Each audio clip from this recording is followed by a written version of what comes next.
Cool. All right, so you guys should all see my screen here. We're not going to talk about convolution neural networks first. We're actually going to go back to neural networks, and we talked about the different parts of the neural network. We showed activation functions, so different activation functions, different ways we can kind of like well, our different activations can allow us for different gradient descent, so that can give us out the vanishing gradient problem. In general, we'll use ReLU, right? ReLU tends to be a pretty good performer overall. Otherwise, we might try something like leaky ReLU or hyperbolic tangent, TANH is a typical one too. What's the one activation function we shouldn't use, at least for like our actual training or anything like that? Sigmoid. Yes, sigmoid, sigmoid, logistic, right? It's the same function, turns out. But yeah, sigmoid is kind of old school in the sense that it just turns out it gets stuck way too easily. If you're thinking about using sigmoid, you might as well just use hyperbolic tangent because the gradients are a lot larger. It's a lot steeper. And then, of course, ReLU tends to be pretty good. What's some issues with ReLU before, if you guys remember?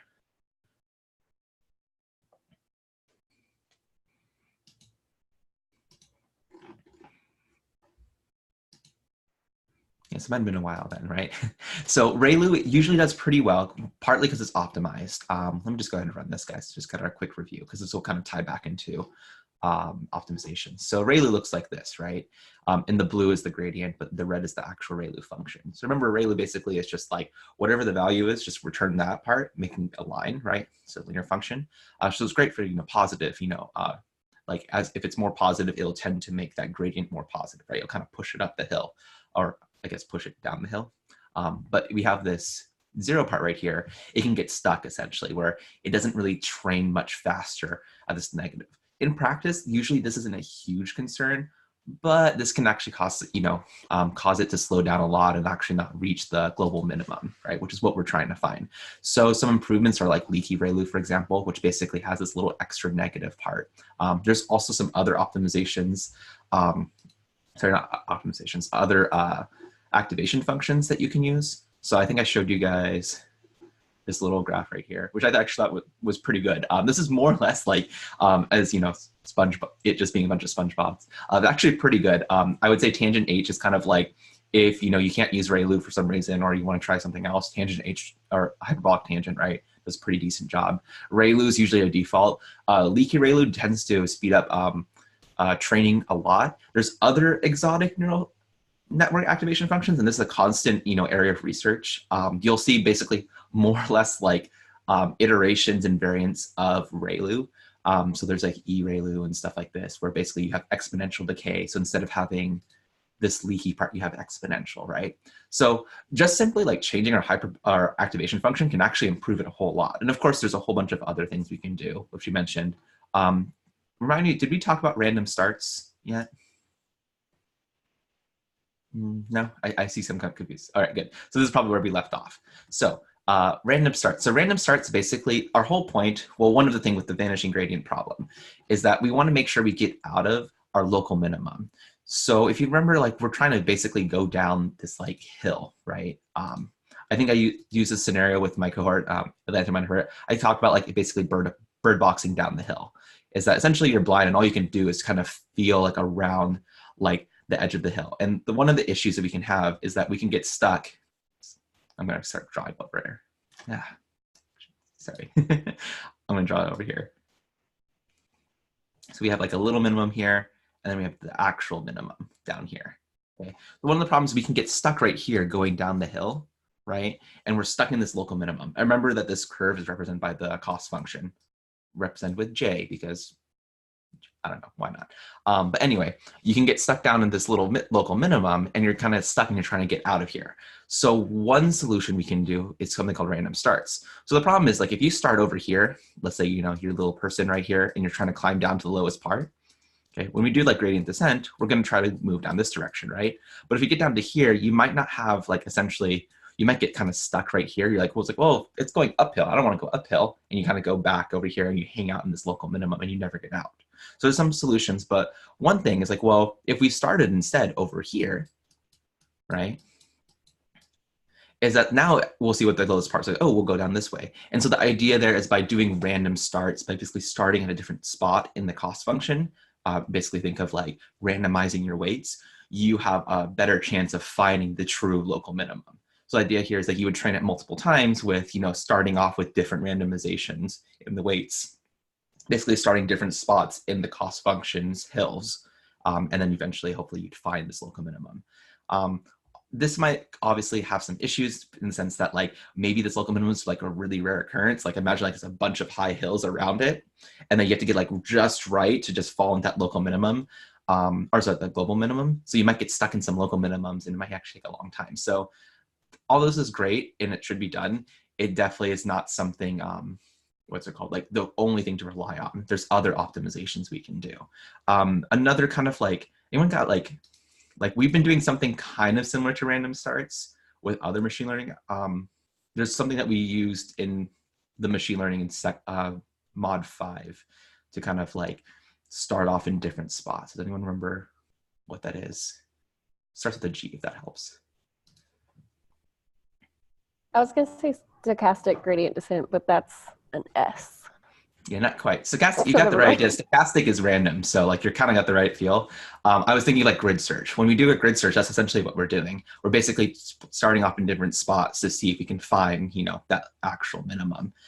There's actually something I don't think the curriculum talks about, random search instead of grid search. You do random search, which is similar to like random starts here. But the starting here would basically be you start off with different weights and biases to kind of like start off differently.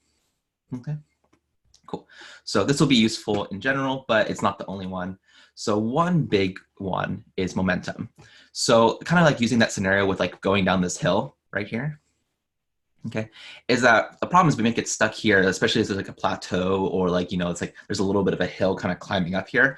We really would like to be able to kind of like boost over that hill, right? So one solution to this is basically kind of using the idea of like a ball rolling down the hill and you have a little bit of momentum. So in this case, instead of just updating the weight with essentially, this is how we normally would update our weight, right? Is our weight is W, and then we update it with W, and then minus the gradient of the cost function, based on this weight, right? And then times this alpha. Alpha, remember, it was the learning factor, right? So this or I shouldn't say learning factor, it really should be like learning rate, but times the learning rate. And so the idea there is that we would adjust based on the gradient and what direction we go through. Again, the problem is like if we're going up here, we would kind of like imagine like the ball scenario. If you roll a ball down this hill, it'd kind of go to here. It's like, oh, it's uphill and start going backwards and then kind of oscillate over until it gets a local minimum, but we never get over here. So we can add this thing called momentum. And the idea there is that by adding this kind of extra momentum, we can kind of boost over this hill over here and get into this global minimum. And this actually is really cool too, because it actually gives us a little bit of speed as well. So kind of, I'm going to show you the equation a little bit. The curriculum shows something very similar. It's enough that you'll probably look at the curriculum. I try to match it more or less with what the curriculum is showing. But basically we add this momentum, this vector moment, or this momentum vector. And this is what this VM stands for here. And basically this is kind of like, instead of using the cost function, the gradient of the cost function as being like, what direction should we go? It's kind of like adding almost like an acceleration term. So in this case, instead of updating directly with the cost function here, we're actually updating this vector here, right? And the idea there is that we already have this built-in like amount of push forward we have, right? So we kind of push forward with this momentum, and we'll have the gradient and then slow it down. So for example, if the gradient is, in this case, negative in this direction, and we're going over this direction, the momentum vector will kind of make it smaller, but it'll still have a little bit of push forward versus like if we were right here and it was going to be, it's, what's it called? The gradient was negative. It would in a sense like just kind of slow it down or say, oh, we should go this direction. Does that make sense between the two differences? Okay, I realize I'm kind of skipping around a little bit, but hopefully if I kind of draw it like this too, where if we start off right here, let's say we went from here to here. This is our first step right here. And we move up to this direction, right? And our normal gradient descent without momentum, we would say, oh, well, it's negative now. We need to go in this direction. And so the next step, we would basically just bounce over here, okay? But with momentum, instead of going that direction, it's like, well, okay, we say like the gradient is going to be pointing in this, negative direction like this, but we already have, I'm going to write this in like orange. Yeah, orange is not the best one. We'll just do black. This black direction right here, that's our momentum vector. So we basically subtract these two. So our overall direction might actually be like this, like a little bit smaller than what we had previously, but it's still going in that direction. So the idea there is that we can actually, skip over this hump over here and eventually find those local minimum.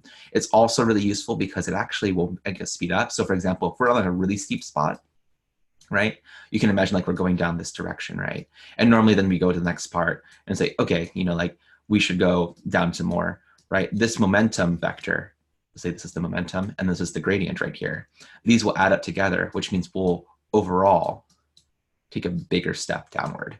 So this actually turns out momentum can help us speed up trading, not only just find more, get out of local minimums, but also kind of just speed up the overall trading. So in general, you probably would want momentum. And this is represented by that beta factor right here.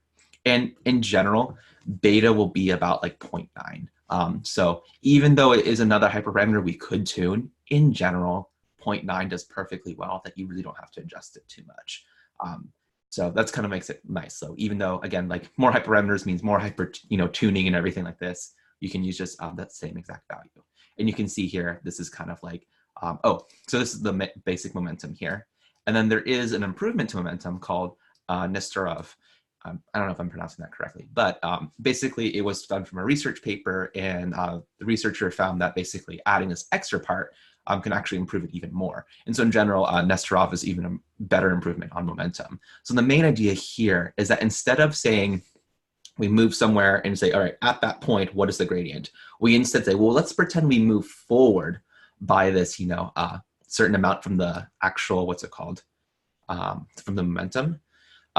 You say, okay, what would be the gradient right there? And the idea is by looking kind of ahead of where we would be and saying what would be the gradient right there, we can actually improve further. So that kind of makes sense if we're up kind of like up at this hill right here and we're kind of going downward. We can say, well, if we're down here, what would the momentum be after that point? Or if we're kind of going up this part, it's like, well, if we were right here, we're right here right now, and we move up to this point, what would be the momentum at that point? Or what would be the gradient at that point? And they say, oh, like we'll actually be pointing downward. So we can actually adjust it then, so that way we can actually improve. Because one issue we can have is actually going with momentum.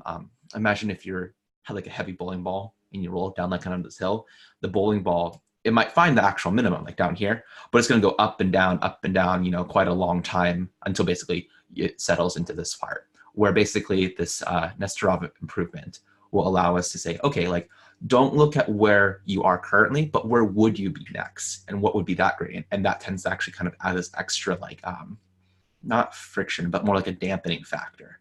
So we get less oscillation and again, faster convergence to the actual global minimum. Okay, does that make sense, people? Cool, I see head nods. So what's nice, like, okay, that sounded like really complicated, right? Look at this math. It's actually pretty easy to optimize or like actually create. So Keras has these optimizers, SGD, stochastic gradient descent, which was mentioned earlier. Basically, you just set this momentum to 0.9. You could technically change this, but in general, 0.9 is pretty standard and works pretty well. And then if you want Nesterov, which you probably will, you just set this to true. And there you go. You wipe your hands, you're like, cool, I got my optimizer all set.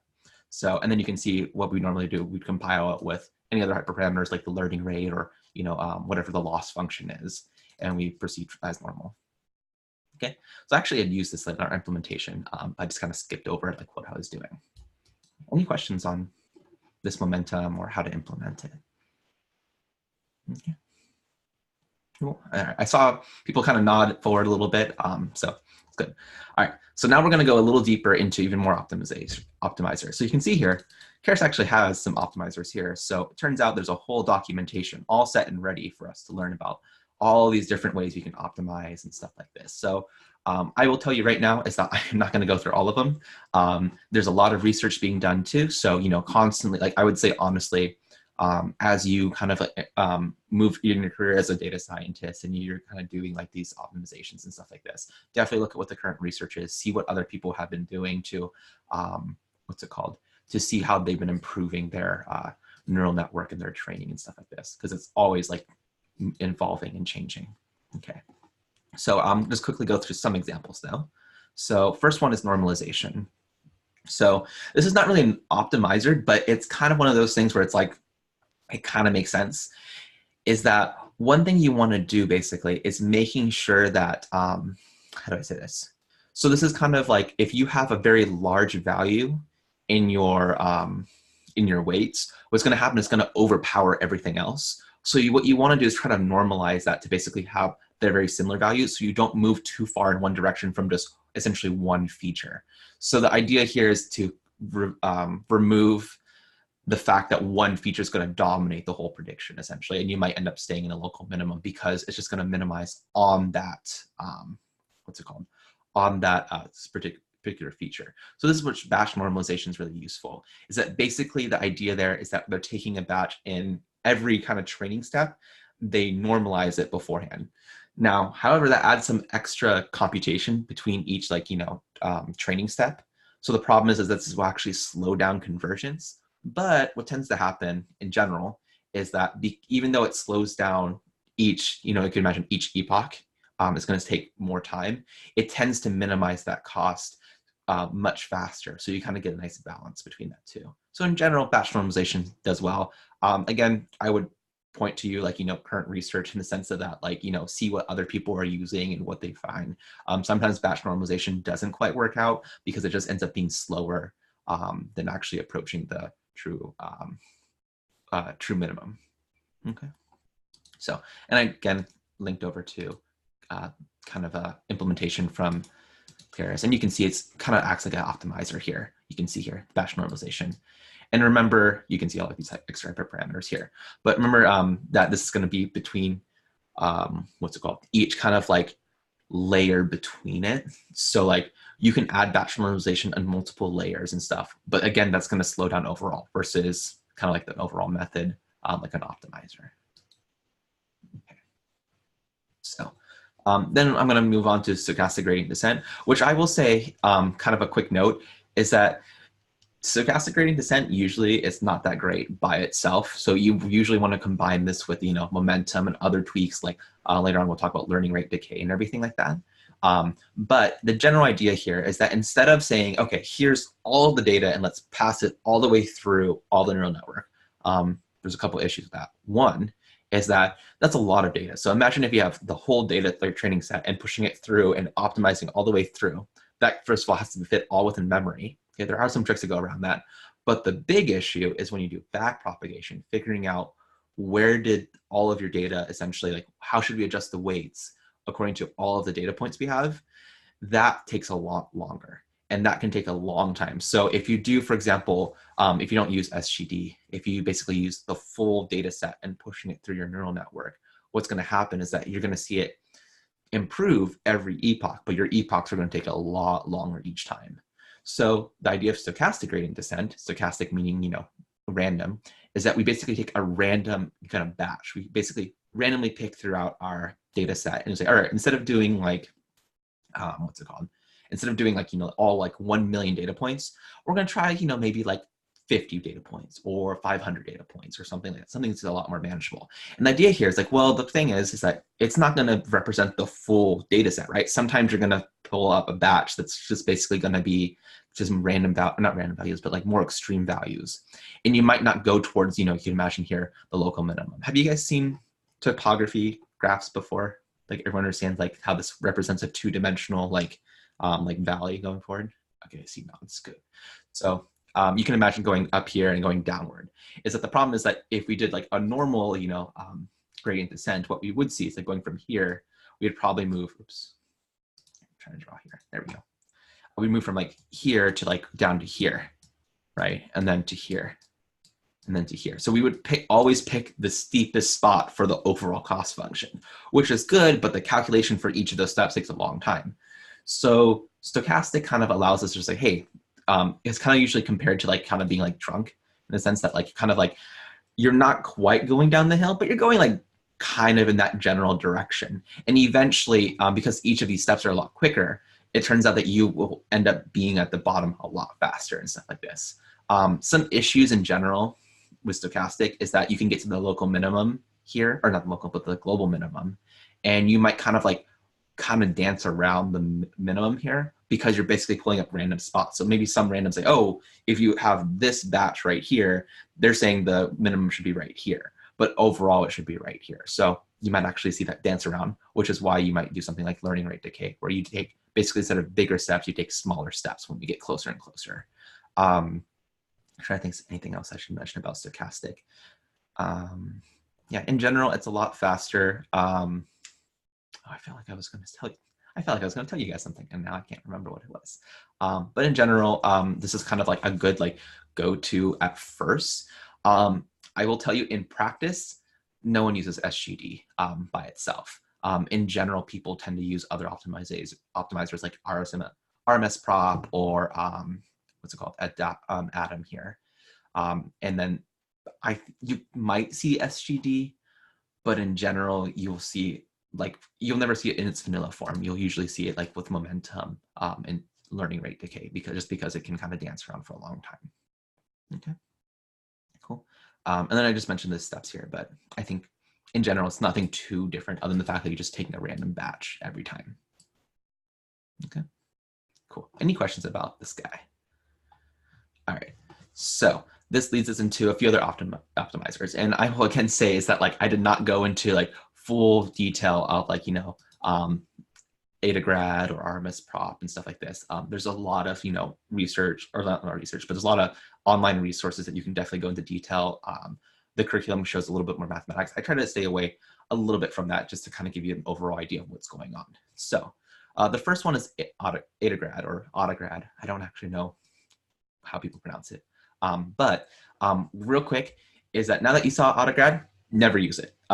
It's not worth doing. There's an improvement called Rmsprop. Autograd just tends to just not, it doesn't converge as well. So the problem is that what we'll see is that we're basically going to adjust gradient descent, and Autograd just doesn't do a great job in practice modifying gradient descent.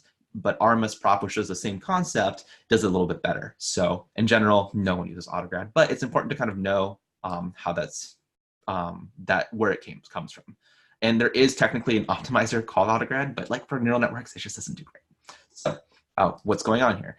So if you remember, like kind of, I like to give a scenario like where you're blindfolded on top of a mountain and you're trying to find the lowest point, and all you can do is kind of like feel around you on like what's the steepest point.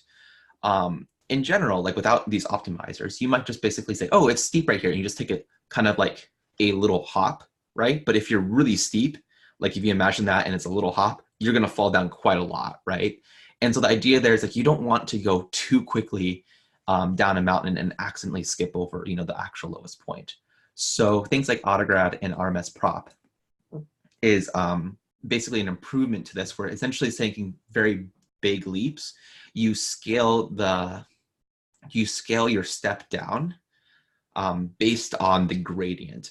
And so the idea here is that Autograd will basically take the average of all the iterations you've had, all the gradients of like your iterations, and kind of like average that over. So instead of taking like all of a sudden big jumps, or little jumps, you kind of average it over. So you tend to actually optimize towards this.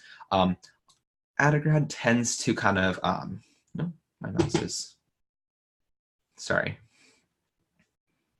What's going on? Sorry, my mouse kind of gave up. My Bluetooth.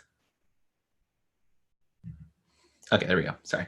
But Autograd will tend to slow down too quickly. So what happens in a plateau, it'll basically scale it down too much to the point where it will, it will basically just stop and you won't converge anymore.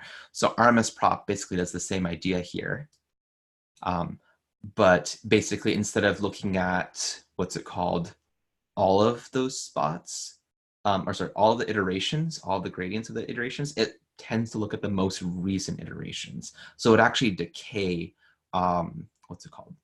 it'll decay the older ones. So the older ones will have less of an effect. And as you move through iterations, it'll care about the most newest iteration and the gradients for that. Okay, and this is represented with, I think in the code it's rho, but usually in mathematics, you'll see it's beta. So I'm just going to show you, this is not related, like this code directly is not related to the actual neural networks, but just so I can actually show you guys what this looks like, is that if you imagine our normal gradient descent without Autograd or Rmsprop, and you're starting from like up here, right? And you can see this is like the lowest point.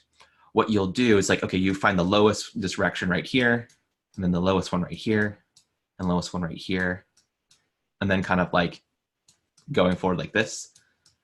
What Autograd and Rmsprop does, basically, it kind of scales it down so you don't take those huge steps every single point, but it means that you're a little more careful on where you're going to end up. So it turns out that you'll tend to actually converge to the actual global minimum kind of going forward.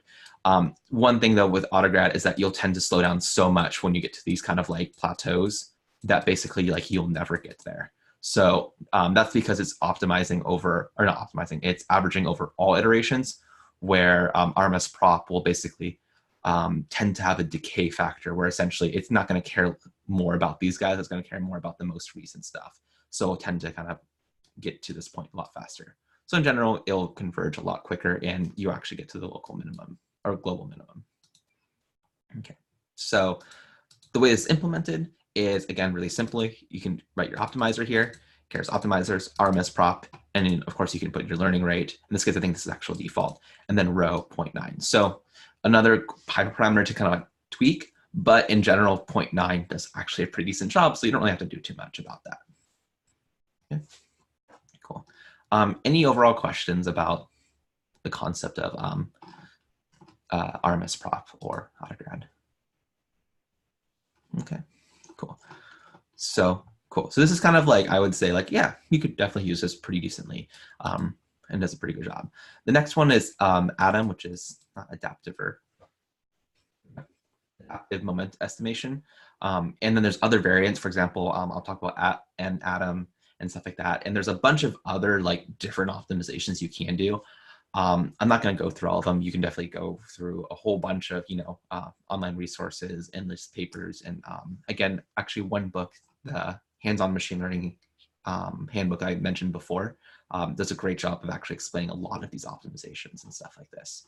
So definitely would recommend that read. But in general, Atom, if I'm going to really summarize it really quickly without writing any math, it basically combines the concepts of momentum and Rmsprop together.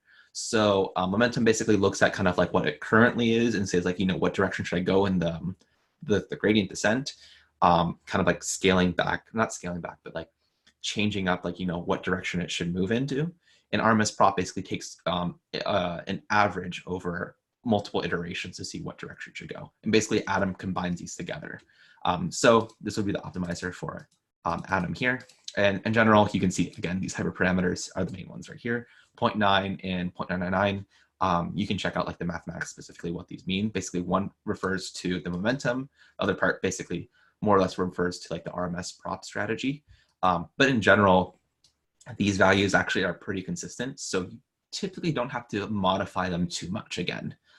So again, even though there are other hyperparameters, you probably don't have to adjust these a lot. Like I wouldn't spend a lot of time adjusting these guys. Now there is kind of an, I mentioned like a variant to this, Natom, which basically is the same idea with Atom, but instead of we're using the Nesterov optimization for momentum. So the idea there is like we're doing a little look ahead for momentum. And you can see basically it's the same idea here, except we just do Natom instead of Atom, at least with Keras. Okay, cool. Any questions on any of these optimizers, Atom or otherwise? Pretty good. And see if we're doing well. Sideways, thumbs down. In practice, people use like Atom or Natom the most. Yeah, I would say I typically see Atom or Natom like in practice. However, I put a little note here is that sometimes the data sets just aren't great for Atom in general for whatever reason. And you tend not to get like the best convergence. So if you do kind of like do the your machine learning algorithms, right, and you are your neural networks, right, and you train it and you find that it's not performing well, even with these optimizers, it might just be that it doesn't do very well with the Atom optimization. In that case, you can go back to basically using the old, momentum with Nesterov, and that usually does pretty well. But I would say in general, this would be like the go-to. And I think, for example, if you probably look at like Kaggle and kind of see people's competitions when they use neural networks, they'll tend to use an Atom optimization or something along those lines. Okay.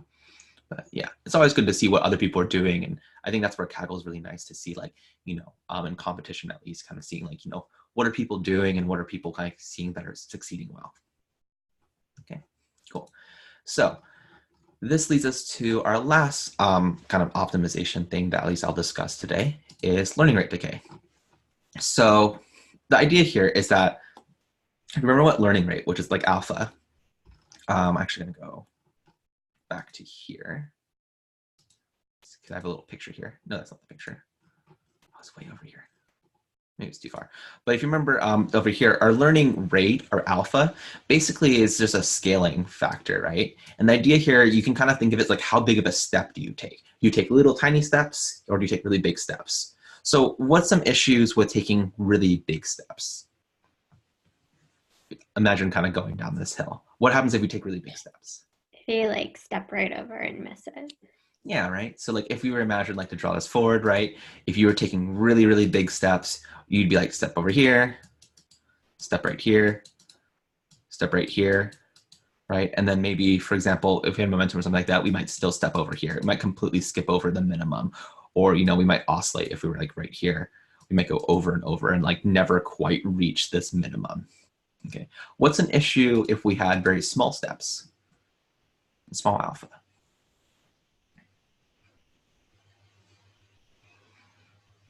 So put like high alpha. It'd take you forever to get there.